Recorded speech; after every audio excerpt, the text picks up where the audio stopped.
Hello दोस्तों, नमस्कार। आज मैं आपको दुर्गा सप्तशती का द्वितीय अध्याय बताने जा रही हूँ, जिसमें माता रानी ने महिषासुर की सेना का वध किया था। ओम माध्यम चरित्र के विष्णु, श्री महालक्ष्मी देवता, शाकंभरी शक्ति, दुर्गा बीज वायु तत्व और यजुर्वेद स्वरूप हैं। श्री महालक्ष्मी की प्रसन्नता के लिए माध्यम चरित्र के पाठ में इसका विनियोग है। मैं कमल के आसन पर बैठी हुई प्रसन्न मुख वाली महिषासुर मर्दिनी भगवती महालक्ष्मी का भजन करती हूँ, जो अपने हाथों में अक्षमाला, फरसा, गदा, बाण, ब्रजपद, धनुष, कुंडिका, दंड शक्ति, खड्ग, ढाल, शंख, घंटा, मधुपात्र, शूल, पाश और चक्र धारण करती हैं। ऋषि बोले, पूर्व काल में देवताओं और असुरों में पूरे 100 वर्षों तक घोर संग्राम हुआ था। उसमें असुरों का स्वामी महिषासुर था और देवताओं के नायक इंद्र थे। उस युद्ध में देवताओं की सेना महाबली असुरों से परास्त हो गई। संपूर्ण देवताओं को जीतकर महिषासुर इंद्र बन बैठा। तब पराजित देवता प्रजापति ब्रह्मा जी को आगे करके उस स्थान पर गए जहाँ भगवान शंकर और विष्णु विराजमान थे। देवताओं ने महिषासुर के पराक्रम तथा अपनी पराजय का यथावत वृत्तांत उन दोनों देवेश्वरों से विस्तार पूर्वक कह सुनाया। वे बोले, भगवान महिषासुर सूर्य, इंद्र, अग्नि, वायु, चंद्रमा, यम, वरुण तथा अन्य देवताओं के भी अधिकार छीनकर स्वयं ही सबका अधिष्ठाता बन बैठा है। उस दुरात्मा महिष ने समस्त देवताओं को स्वर्ग से निकाल दिया है। अब वे मनुष्यों की भांति पृथ्वी पर विचरते हैं।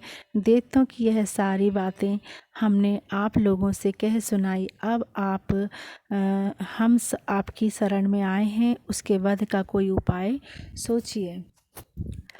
इस प्रकार देवताओं के वचन सुनकर भगवान विष्णु और शिव ने दैत्यों पर बड़ा क्रोध किया।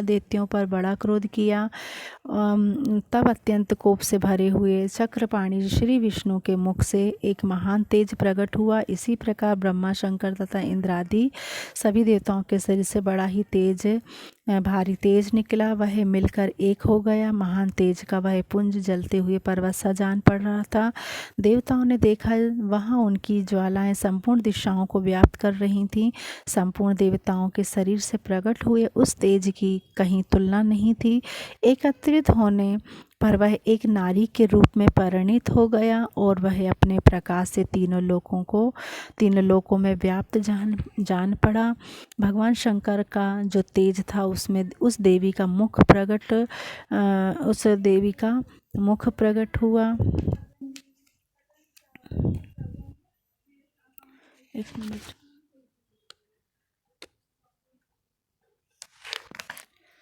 मुख प्रकट हुआ। देवताओं का कहाँ पढ़ रही थी मैं, उनकी दोहें तन गई थी मैं। तब अत्यंत कोप से भरे चक्रपाणी विष्णु ने श्री एक महान तेज प्रकट हुआ। इस प्रकार भगवान शंकर का जो तेज था, उस देवी का मुख प्रकट हुआ। यमराज के तेज से उनके सिर में बाल उत्पन्न हुए। श्री विष्णु भगवान के तेज से उनकी भुजाएं उत्पन्न हुई। पिनाकधारी भगवान शंकर ने अपने शूल से एक शूल निकालकर उन्हें दिया। फिर भगवान विष्णु ने भी अपने चक्र से एक चक्र उत्पन्न करके भगवती को अर्पण किया।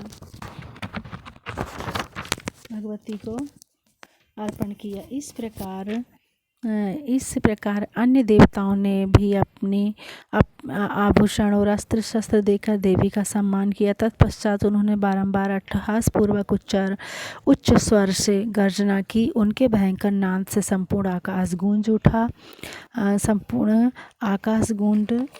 उठा।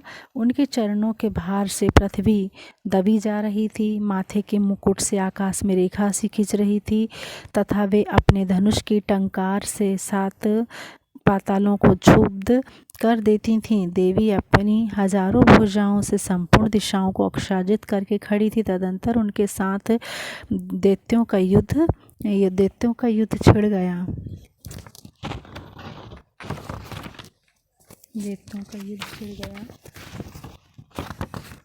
कितने ही बिना सिर के धड़ से हाथों कितने ही बिना सिर के धड़, हाथों में खड्ग शक्ति और सृष्टि लिए दौड़ते थे तथा एक दूसरे राक्षस ठहरो ठहरो यह कहते हुए देवी के को युद्ध के लिए ललकारते थे। जहाँ वह घोर संग्राम हुआ था वहाँ भी देवी के गिराए हुए रथ, हाथी, घोड़े और असुरों की लाशों से धरती ऐसी फट गई थी कि वहाँ चलना असंभव हो गया था। दैत्यों की सेना में हाथी, घोड़े और असुरों के शरीरों से इतनी अधिक मात्रा में रक्तपात हुआ था कि थोड़ी ही देर में वहाँ खून की बड़ी बड़ी नदियाँ बहने लगी थीं।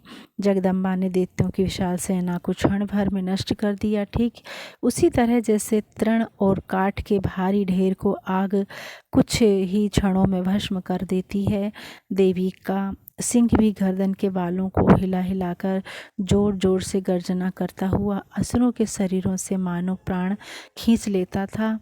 वह देवी के गणों ने भी उन महादैत्यों के साथ ऐसा ही युद्ध किया, जिससे आकाश में खड़े हुए देवता गण उन पर प्रसन्न हुए और फूलों की वर्षा करने लगे। इसी प्रकार देवी ने ऐसे राक्षसों की सेना का वध किया है। ये था माता का संग्राम, युद्ध महिषासुर की सेना का वध। श्री मार्कंडेय पुराण में मनवंतर की कथा के अंतर्गत देवी महात्म्य में महिषासुर की सेना का वध समाप्त हुआ। दूसरा अध्याय पूरा हुआ। धन्यवाद। अब मैं अगली वीडियो में दूसरी वीडियो डालने वाली हूँ।